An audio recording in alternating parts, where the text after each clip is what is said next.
Hello, welcome to Lackluster Reactions. I am your Lackluster Reactor, here today for our second reaction review of Higurashi Sotsu's Answer Arcs. Part 1 was on the Demon Revealing and Cartoon Revealing arcs, which means this is everyone's favorite, the one everyone finally began to enjoy after cussing out the pacing of the first two arcs, the Curse Revealing arc. Also, I can do theory crafting and speculation in this video. Yay! But I do have a few topics of discussion besides that, along with the ever-feared Umineko discussion section. Ooh. So, let's do what Satokos should have done all along and talk through everything. Shall we? For our first topic, let's look at the main bulk of this arc, the gaslighting. And the parallelism which comes with it because parallelism, but the actual events need to be discussed. While the editor recap I defended much of the episodes, I did have my own disappointments. Not major, not groundbreaking, but I was looking forward to watching Sotoko take a more active role in directing the things behind the scenes, not stab and forget. Doc gave that to us in spades. I do not think I can put into words actually how much my cold, horror, mystery, and psychological loving heart raced watching the club and Teppei go about cursing each other and trying to keep Sotoko safe, while Sotoko played supervillain in the background. Special mention goes to the much-memed Sotoko role, but all the little moments were great for building the arc. And on that topic, we turn to a topic from the last video, of people complaining of reused scenes. One of the things that made these scenes so tasty is that we have both perspectives. We had the scene where the club was talking about how Teppei was the worst human being ever, doing unspeakable things to Sotoko. Then cut to the scene of Uncle Teppei comforting Sotoko with a hug, or cooking in his Hawaiian print apron. Speaking of Teppei cooking, shout out to Sotoko having to stop 2 house fires in the same loop because neither Teppei nor Keiichi knew what a teaspoon was. It's the little details like that that I live and die for. Anyway, watching both sides working against each other, while Sotoko sits in the middle manipulating both, and then when Higurashi goes mad and joins in on manipulating both the villagers and Teppei. No. While I will defend the repeated scenes in the first 2 Sotsu arcs, I will fight for the repeats in this arc. The delicious levels of irony dripping over every scene would not have meant half as much if we were looking back several arcs at these scenes, rather than having them presented to us side by side. And then there was a moment we did not have side by side, but the parallelism between the delusion and reality were done so well. Shadow Sotoko taking a baseball bat to Teppei's head. I'll be calling her Shadow Sotoko this episode because instead of calling her Witch Sotoko, Shadow Sotoko will be more pertinent to something I'll mention later. Plus, as much as the events of episode 10 have been talked about in comparison to Umineko, there's also shades of Persona in it, so Shadow. Anyway. Talking about the events, people are so confused. I expect partially because they were relatively new and did not have experience of Umineko distorting of what is actually real through the images on screen. Regardless of confusion, however, putting the 2 scenes side by side and watching the splatter of the blood fall exactly the same as it did in both. If you do not want answers spoon-fed to you, watching the illusion of a boy knocked out in a dark room and the reality of the witch is just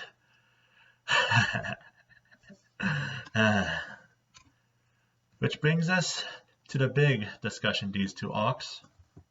Well, this arc, not the 2 Sotokos. The part that made me decide to split the Curse Revealing arc as separate from the rest. So, on of episode 34 of the new anime, and we have Sotoko finally, let's call it shatter. Let's start a rundown of that scene. 12 episodes in the making. 12 because the moment began with the birth of good Uncle Teppei. What drove Satoko down this path? What brought about her spite and rage? What brought this game to its start? Everything changed. The club changed from the cutthroat games of who could cheat the best to being as white toast as Keiichi. Her friends began drifting off one by one to high school, with the only person she could still stand beside being Rika. And Rika, as soon as she rocked through the doors of St. Lucia, Rika the Tanuki used her powers of social chameleon to become a high-class lady, something Sotoko saw as just a phase that never stopped. A phase that left Sotoko alone for a year, a phase that lasted until they stepped back into Himizawa, and she saw the same old Rika. Not the Rika she had grown out of, but the one she actively chose not to be.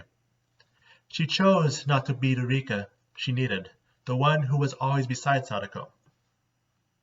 Yes, there was also her history of mental health, the fact St. Lucia sucks, and the temptation of a demon.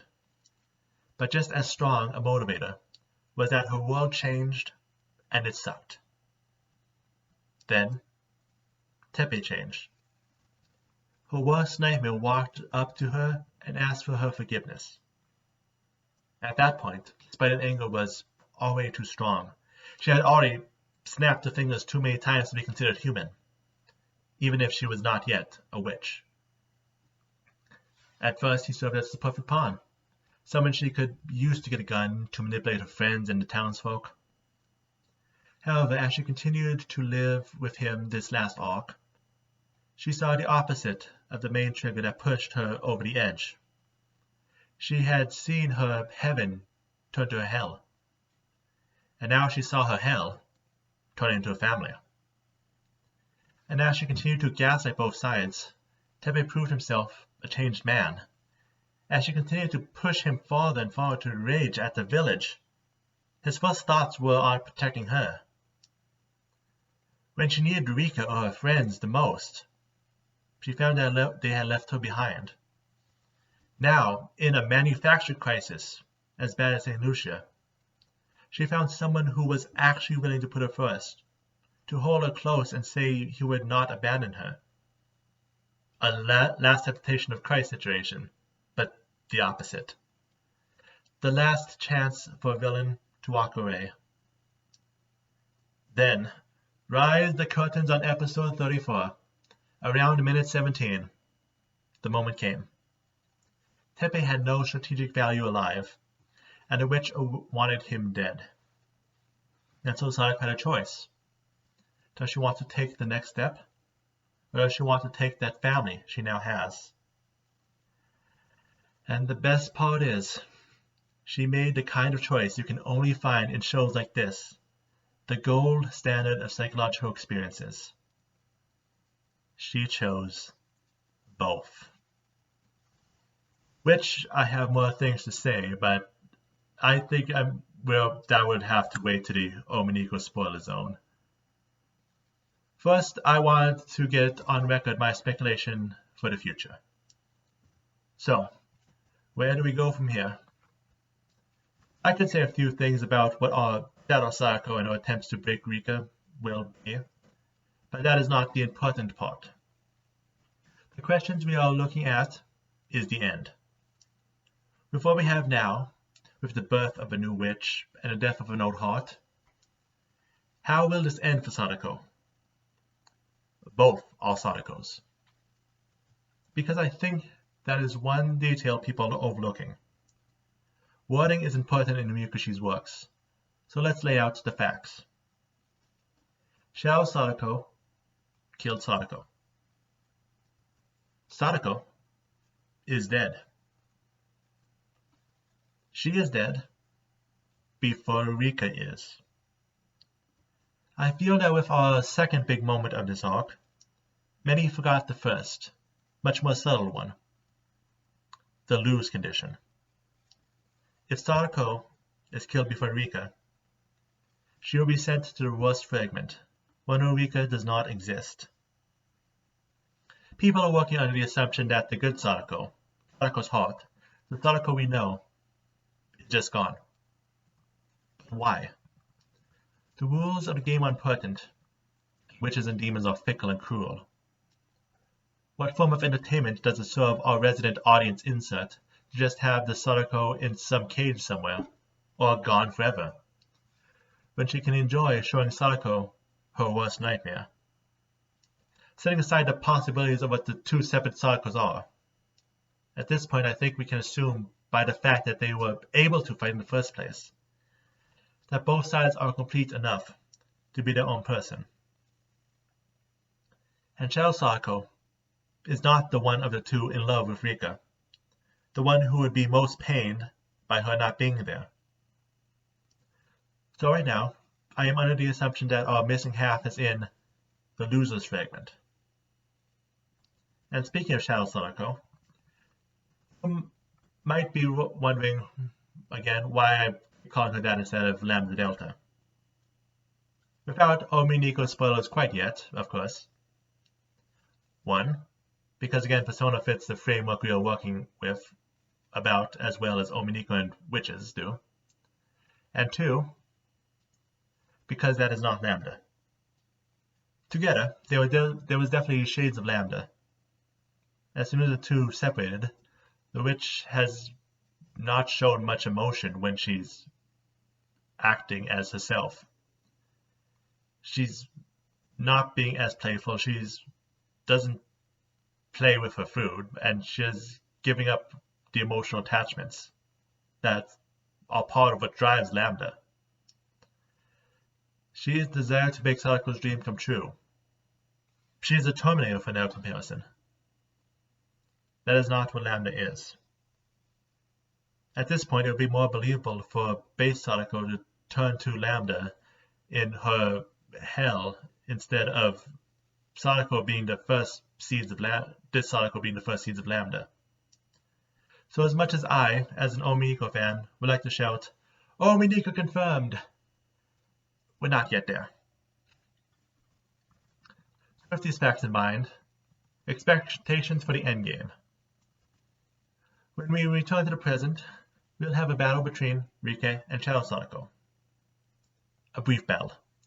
The way some people talk, you would think they were expecting a Death Note level game of 40 chess, or some major Dragon Ball Z battle lasting 10 episodes. If we are being honest, no. As disappointingly passive as Rika is, as soon as both sides figure out that the other knows who the looper is, there's going to be no choice but to fight. And it is likely not going to be more than an episode or two. While I like witch fights as much as the next guy, to draw it out too long does not fit with Rikushi's tone. So outside of something else happening, the fight will be 2 episodes at the longest. At the end, Rika will use the sword shard to end the looper, removing Satoko's spite from the loops. Then, she finds her way into the fragment that exists without her, likely after we witness how Sotoko suffers in the fragment, and returns into Himizara. From there are a few options, from going back to the moment Sotoko first found the horn, memory intact, to the entire time spent in the loops going into a separate entity, which will not directly be referred to as Lambda, but the same kind of maybe they are, maybe they aren't that we have in comparing the two burn castles. Either way, Shadow Sotoko is defeated, and Sotoko has lost her spite and learned her lesson. The end.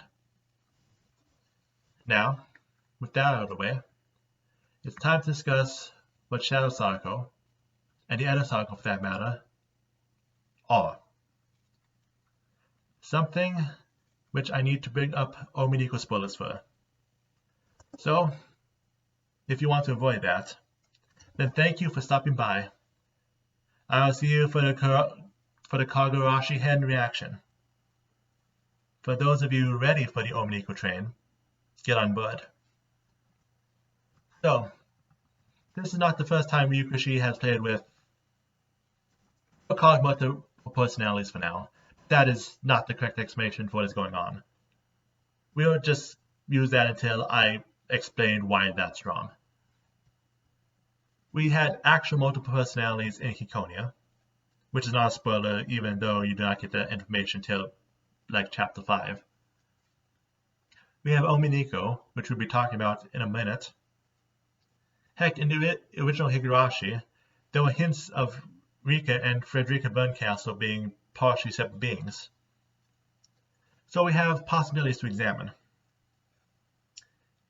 As you would have seen from my reactions up to the break, I was expecting to happen in the way Higurashi explains what Berncastle is, which I should have probably explained at first. There are 3 perspective explanations of how Rika is related to Berncastle. These are the names I have always called them. We have the actor theory, the Higurashi looking forward theory, and the Umineko looking back theory.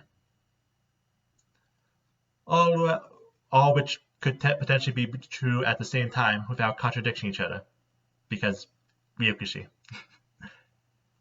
The actor theory just states that they are characters sharing the same actor, with the actor playing across the multiple worlds, originating from the fact that the all-cast review sessions from the visual novel had the characters talk as actors who played the characters. Umineko looking back has a perspective of Umineko's rules, with the story Berncastle giving behind of her origin being hauntingly similar to Higurashi's story. When I will not go into that is not needed for the spoilers here. Higurashi looking forward, we have the explanation of how Rika's time jumping works. She supplements the Rikas of that world, pushing their personalities down, and then abandoning them to oblivion when she jumps to the next world. Because remember, Rika's hands are not exactly clean herself. This third theory says that it was the shards of these Rikas, the ones that did not get a happy ending, ended up as the bitter and alone Berncastle. This is also how Eiro explains how miracles work. The shards of old fragments sends their wishes to the future, which, as I watched Sotoko jump again and again and again, this is what I was expecting would happen. That as far gone as the loop was getting, the pieces of the Edo Satokos were building up over time and would eventually fight back in some form or another, which is a valid explanation of what happened. Except, from the way Shadow Sotoko and the Edo Satoko spoke to each other, that does not quite fit. Because we had the Edo Sotoko remembering about the original timeline, wondering where it all went wrong. Something that the remains of the Satoko supplemented by the witch would not be thinking about, or necessarily have the memory of to begin with, because that's the memory of the looper. So despite Shadow Sotoko declaring Edo Sotoko is just remains of old shards, that does not fit 100%. Likewise, Shadow Sotoko would not be built upon the shards either, as her motive for doing this is also chained back to the first loop. We need an explanation which does not have anything which deals with the looping, but with the original person. Which leads us to the actual Umineko spoilers. Last chance. Beatrice. Well, we were not going to the actual culprit. The spoilers are not that deep. It is revealed that the culprit is 3 people. Plus more, but there is 3 main ones and I'm already rambling. The culprit is Shannon, Cannon, and Beatrice. There have been many mentions of the classic, "Why can't I hold all these personalities?" But that is not correct. Because Beatrice does not have split personalities, just like Sotoko does not now. The 3 were created due to compartmentalization. Under normal situations, compartmentalization is used to push different values and beliefs to the sidelines, so that one does not have to deal with the stress of having 2 separate beliefs at once. However, the culprit in Umineko had a lot of emotions, enough to tear themselves apart 1,000 times over. And because of their problems, they ended up with 3 different personas they were acting under. So they assigned their compartmentalized emotions into 3 personas, with the original conflicts that were ongoing between them across arcs, well being because of the eternal conflict that they hold over everything. And there are several of the closed room murders whose answer is that the person died, while the central person, the carpet, kept going with the others, usually Beatrice. Which brings us to all Sotoko. The 2, with the information we have been given, appear to have been started as the same Sotoko. As time went on, that Sotoko did more and more she was not comfortable with. She continued to push anything that would stop her endless selfish march to revenge, down, down, down to the back of her mind, the pit of her heart. And she kept doing it, and doing it, and doing it. First probably because of rage, but then because she gave up being able to turn back. But those emotions came to her head when she dealt with someone else who did unforgivable things while still trying to be a better uncle. Higurashi has always been more open about magic just being there than other Ryokushi works. But even without magic, the metaphorical battle between the Sotoko who had given up on everything good in her life and the Sotoko who good at everything is still clear. Ironically, as much as I have been calling all witch Shadow Sotoko, by the original Jungian definition, it would be the regret and feeling Sotoko tried to discard that would be the shadow. But why is this important? Who really cares if the separate Satokos came into existence because of shards of the past or through the vision of mental compartmentalization? Simple. It solves one problem many people are worried about. A cop-out. Even before the 2 Satokos actually appeared, people who started seeing the signs of such a possibility were worried that Ryokushi would use some kind of excuse to make everything go back to normal, like nothing ever happened. But if it is a similar situation to Beatrice, that means that both Satokos are the same person. Both Satokos are the one who decided to loop, to break the trust of her friends, to cause tragedy over and over. It's just that one is built out of the regret, the remorse, and her feelings for Rika and the rest of the club members. The other Sotoko is not full of spite and rage of the other side, but she is not blameless. But people forget, no one in the entire village is. Just look at the other club members. Mion and Shion have the rebel rousing they did during the Dam War, and the awkward feelings that come with their whole Trin thing and the Sonozaki family legacy. Keiichi had the fact he shot pellet guns at children to relieve his stress until he seriously injured someone. Rena had her depression, he hides behind her ditzy facade, and her suicide attempt. Rika spent 100 years giving up on herself and her friends, spending her days drinking. Even Sotoko, in the original, had already killed her parents under L5 delusions by the time the story starts. She was not blameless to begin with.